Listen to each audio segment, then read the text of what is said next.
There is a word that appears thousands of times in the Bible, a word that has shaped sermons, theology, and how many people see themselves before God. That word is sin. But what if the original meaning is not what most people assume?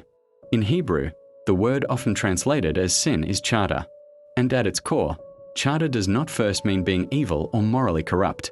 It means to miss the mark, like an archer aiming at a target and missing the bullseye.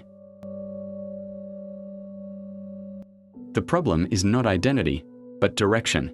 Not I am broken beyond hope, but I failed to hit what I was aiming for. This changes how we read Scripture. Sin becomes less about a courtroom and more about a path. Less about being declared worthless, and more about falling short of a purpose or direction God set for human life. In Judges 20 verse 16, the same root is used to describe warriors so accurate they could sling a stone and not miss. The opposite idea is built into the same word family, to hit or miss a target. Hebrew also uses other words for different kinds of wrongdoing. Avon means something twisted or distorted, like a bent object that no longer functions as designed.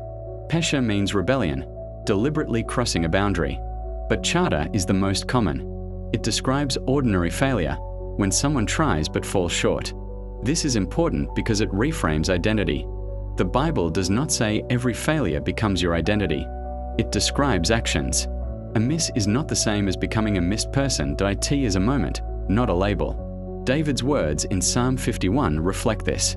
When he says, "Against you, you only, have I sinned," the picture is not just legal guilt, but directional failure.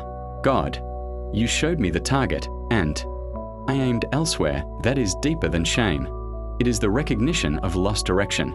The Greek New Testament carries the same idea with the word hamasha, which also means to miss the mark. Romans 3 verse 23 reflects this. All have sinned and fall short of the glory of God. That phrase "fall short" echoes the same image, missing the intended goal of reflecting God's glory. But the story does not end with the miss. Scripture consistently points to restoration. The sin offering in Leviticus, the shatat, was about cleansing and returning, not just punishment. The Day of Atonement showed a scapegoat carrying away the people's failures, removing them from the camp, not holding them forever. Then Jesus enters this story as the Good Shepherd, the one who seeks those who have gone astray.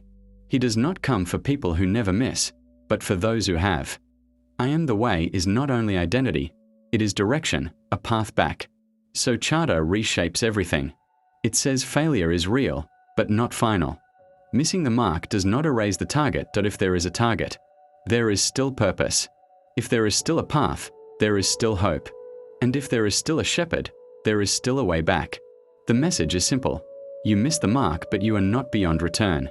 The target is still there, and grace is still calling you forward.